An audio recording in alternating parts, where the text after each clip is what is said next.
నీ శరీరమేమో పిల్లి పిల్లంతుందా, నువ్వేమో ఇంతున్నావా, నీకో ఇంత వీపా, ఓ ఇంత భుజమా, దాని మీద నేను ఎక్కి కూర్చోనా, నువ్వు నన్ను 100 యోజనాలు తీసుకెడతావా, వానర బుద్ధి బయట పెట్టావు కదయ్యా, ఇలా అడిగావు నన్ను అంది.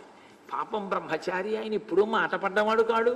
ఒక్కసారి చాలా బాధ వచ్చింది. ఇంత మాట అంటుందా అమ్మ? అమ్మా, నేనంటే ఇంతే అనుకుంటున్నావు కదా, చూడు నా శరీరం అంటే ఏమిటో అని పెంచారు. మేరు పర్వత శిఖరాలు ఎలా ఉంటాయో అంత ఎత్తు పెరిగిపోయారు.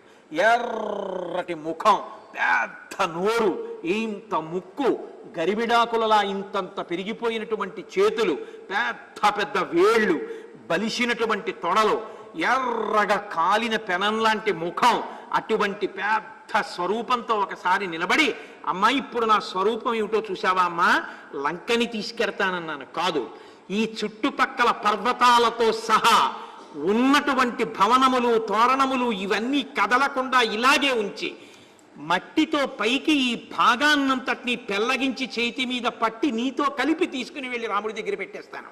అంతటి బలవంతుడ. అమ్మా ఇప్పుడు నమ్ముతావా నా బలాన్ని అన్నాడు.